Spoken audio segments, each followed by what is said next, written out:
Israel and their recent extremely provocative attack on Hamas officials, but those Hamas officials were in Qatar, and that's angered both the Qataris and the United States, who it's now put the U.S. in a precarious position as it was using Qatar as what it calls an ally to help broker some accords and agreements. Qatar in the past has been there when the U.S. negotiated how it was going to withdraw, albeit chaotically, from Afghanistan a few years ago.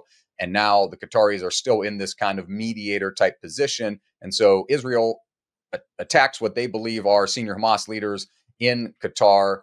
Hamas says that none of their senior leaders were killed, but it still represents, Vaughn, a pretty dramatic escalation of tensions in this Israel-Hamas war that's been going on now for some time. That's right, George. Qatar, as you mentioned, enjoyed a kind of immunity from strikes, and it's enjoyed a kind of mediator status both between the United States, Israel, and Hamas. Importantly, the development this week, later after the strikes, was that Washington Post columnist David Ignatius reported that a unnamed Qatari source told him that both Mossad, Israel's spy agency, and the White House had promised Qatar that Israel would not strike at Hamas officials residing in Qatar. Importantly, they received that assurance after the chief of the IDF, Eyal Zamir, said on August 31st that Israel was intending to strike at abroad Hamas officials, and notably, most of Hamas's key officials are residing in Qatar.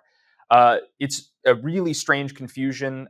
Notably, Mossad's chief, David Barina, was known to travel in between Israel and Qatar frequently while the ongoing peace talks were happening. Qatar has obviously mediated quite a few of the rounds of peace talks between Hamas and Israel over the past couple months. So really, we don't know what will happen here. Obviously, the international community has mostly condemned this, including the White House, who seemed not entirely sidelined. President Trump said he knew about the attack beforehand and told the Qataris before the strike happened.